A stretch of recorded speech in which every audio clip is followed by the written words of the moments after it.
So we're going to finish up with Paul Barth, but we got a hold of John Henry Whalen. And John Henry Whalen is a fucking Watterson. He's a Confederate. He's a corrupt political boss in Louisville for about 2 or 3 decades. In 1905 to 1907, Paul C. Barth was elected, but by fraudulent means, and then eventually he's kicked out. But during the 2 years he was in office, he actually accomplished more than what the first 5 mayors of Louisville accomplished. The first 5 mayors of Louisville, they didn't accomplish jack shit. The first mayor, he was able to establish a public education system, and that's it. And then David L. Warren Beatty. David L. Beatty established a waterworks. So we got water and we got a public education system out of the first 5 mayors, and that's it. One of the guys, what's his name? Frederick A.K. 47. He has built the first brick house of Louisville. That was his political legacy. Who knows what he did as a mayor, but as a citizen, he built the first brick house in Louisville. So Frederick A.K., when something that happens in your political, private citizen life outshines what you did as mayor, then you know that your mayorship was not very productive. So what did Paul C. Barth? Paul C. Barth did a lot for Louisville. Paul C. Barth, he got $4 million secured in funding for a new sewage system, so he could bring sewage into Louisville in 1905. He got a new annex for Louisville City Hall, and he also had a tuberculosis hospital. The Waverly Hill Sanatorium was created. Now, the Waverly Hill Sanatorium today, there was a tuberculosis outbreak, the White Plague. It opened in 1910 as a 2-story hospital to accommodate 40 to 50 tuberculosis patients. So that's why it was set up, but it's known for ghost stories because it's a creepy Gothic building, an old-style building, and it was only opened up for so long.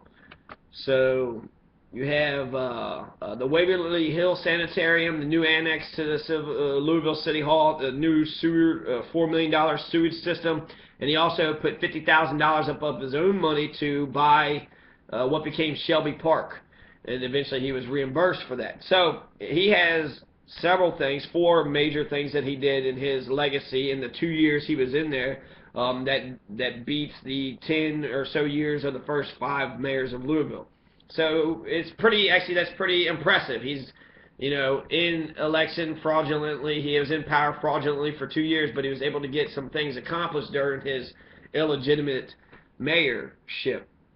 While Mayor Paul C. Barth had purchased an expensive saddle horse with city funds, so he's just walking around with this city-bought horse, and he justified it, saying he needed, for his duties as mayor, he needed the transportation. When he was removed from office, he took the horse with him, and his successor, Robert Worth Bingham, made inquiries about the legality of Paul C. Barth's purchase. So he took this horse. He had this horse as mayor, that he paid with city funds, saying he needed it, but when he got removed from office, he took the horse along with him. And the press had a field day. They're ridiculing the already unpopular Paul C. Barth over the scandal, and Barth eventually paid for the horse. Upset over the ridicule, Paul C. Barth shot himself on August 21st, 1907 with the .32 caliber revolver in his office lavatory on Main Street. So in the fucking bathroom, in his fucking office, he takes a .32 caliber revolver, shoots himself in the head, kills himself. All because of this horse. So Robert Worth Bingham comes in, they invalidate Paul C. Barth's election, and then Robert Worth Bingham becomes mayor, chosen by the Kentucky government. And while Robert Worth Bingham is in office, he's asking about the legality of Barth's purchases, and that's why he kills himself. He eventually kills himself over the fucking embarrassment over the fucking horse, which he eventually paid for. Then he fucking kills himself. So that's Paul C. Barth. His legacy actually continues till today. You have Paul Barth today. So his grandchild with the same name, Paul Barth. Here's an article posted December 11th, 2012. It says that he stole a shit ton of money from the Crusades for Children. So corruption is still happening amongst rich white people today, still now. Okay, Paul Barth is the grandson. He signed a plea agreement last month admitting that he stole $190,000 from the annual campaign for the special needs children, plus $8,000 from his former fire department. So the Paul Barth of today is carrying on with this legacy of corruption that John Whalen had instituted. You could say, well, you got elected under fraudulent means, but you're still an honest person. I don't even know if you could really say that. He did get the Waverly Sanitarium. He did get the sewage, the $4 million sewage system installed into Louisville, annexed the fucking building, got Shelby Park created, got it annexed of the city hall. So he was able to do several things, but we can see that the corruption carries on. And this is recent. This is 2 years ago. I mean, this is last year, December of 2012. So Paul Barth is admitting he stole nearly $200,000 from the Crusade for Children. He's being interviewed by this guy, but he doesn't want his picture to be taken, and he's saying all this weird shit, talking about how the truth is going to actually come out. He says that he's completely broke today. He doesn't even draw a salary from Frolio's Pizzeria, where he keeps working daily to keep from losing his mind. So Frolio's Pizza he's working at, but he isn't even getting any money from there. He relinquished his co-ownership of Frolio's Pizza back to the Froelich family that founded it. That was just one action that he did. They said they asked him if he's hiding money. He denies it. He's like, I got next to nothing. I have nowhere. I can't go anywhere without being hassled everywhere. So he's got chronic problems. He's got dental problems from chronically grinding his teeth. He continually bows his head as he speaks about how all this is just a misunderstanding. He wants to clarify matters, but he can't tell his side of the story. So why would he sign a plea agreement if he wasn't guilty? There might be something bigger that's going on behind the scenes, but his lawyer doesn't want him to talk about it. Government's taking liens on 2 properties in Louisville that could force foreclosure sales to generate the restitution required by the court. Paul Barth owns a home in Regency Woods, and he's trying to sell for it about $560,000. That mortgage home, Barth says, would provide enough equity after sale to pay the required restitution. He claims that a potential buyer walked away from the signed contract nearly 3 weeks after it was signed. The potential buyer was reimbursed a $5,000 down payment through Kohler Medley Realtors and walked away 2 days before taking possession. By that time, Paul Barth said he had to move out, take care of his family until the incarceration comes. So, yeah, he's corrupt and taking all this money. When they asked him how he came up with the money for the Barber Lane property, $200,000, he said he borrowed the rest from his ailing mother. So his mother's dying and he's borrowing this money. And also he's in police uniform, so just like his daddy, you know, police chief, Confederate, fucking white supremacist, corrupt public official. He claims he no longer owns multiple Corvettes. They think the cars are licensed to friends in other states. He says it's not true. Shows emails detailing 2 transactions with an Ohio car dealer contact named Christine Vince. He did not show proof for any of the other vehicles in the discussion. Federal prosecutors had proof that Barth divided funds from the Crusade and McMahon and used them to pay his personal bills related to real estate and automobiles. He implied that he is merely repaying himself for personal expenses related to the charity or fire department, guilty of little more than poor accounting. When asked repeatedly if he stole money from the Crusade for Children, Paul Barth hesitated, used non-specific phrasing, and then ultimately said his answer was off the record because my attorney would go ballistic. So interesting what he had actually said at that point. So the corruption continues, right? He's stealing from over $200,000 from the Crusade for Children. He's a rich man. He's got plenty of connections, plenty of assets, hiding money here, hiding money there. Took money from his fire department, took money from the Crusade, $200,000 for the Crusades for Children. Why would you steal that much money from the fucking... You're stealing from the kids. You're stealing from the children. So that's Paul Barth of today. The Paul Barth of yesterday still carries on with the Paul Barth of today. So, John Henry Whalen, the Confederate fucking piece of shit, right? John Henry Whalen.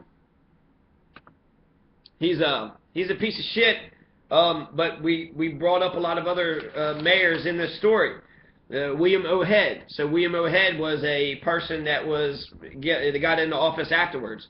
I Actually, I want to Robert Worth Bingham. Let's talk about Robert Worth Bingham a little bit real fast. So Robert Worth Bingham, there's a Bingham legacy that's going on in. I got a book, the Binghams, right? There's the Breckers in Kentucky. There's also the Binghams of Louisville. I think the Binghams of Louisville.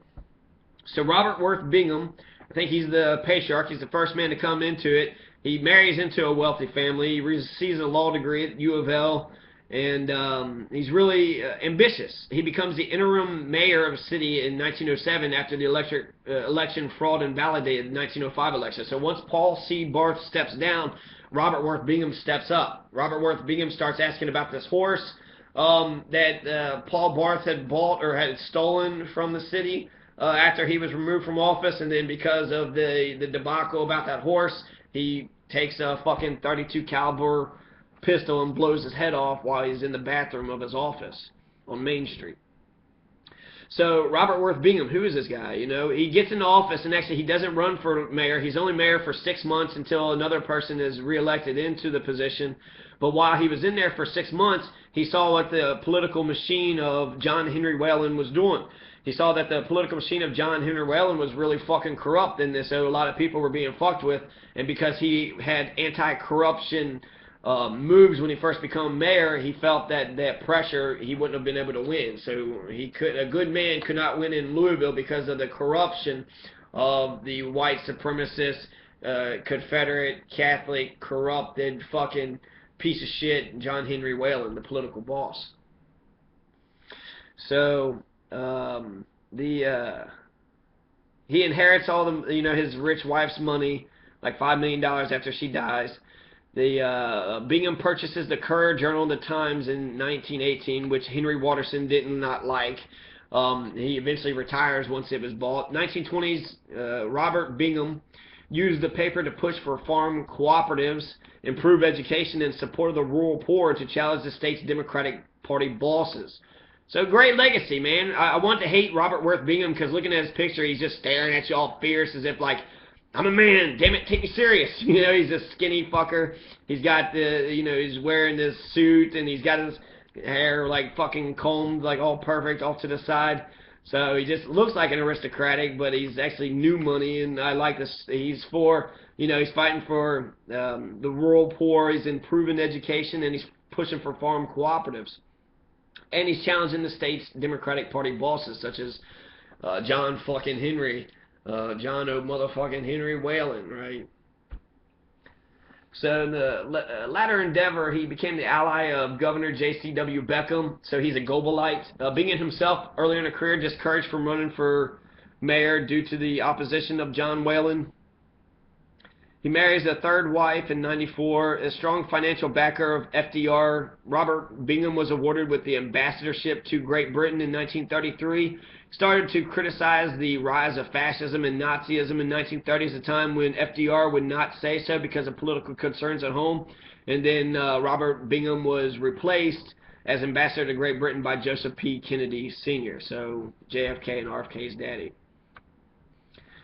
So that's Robert Worth Bingham. He's one of the first fucking Binghams to start the Bingham legacy here. So John Henry Whalen, he's the one that brought William O. Head. He got William O. Head elected. He got John H. Buschmeyer elected, 1909, 1913 respectively, and he also got P. Booker Reed elected. So he was able to get 4, and Paul Barth. So he was able to get 4 mayors of Louisville elected. A political boss behind the scenes who had no direct political power was able to use the mechanisms and the pressure that was presented to him to get what he wanted to get.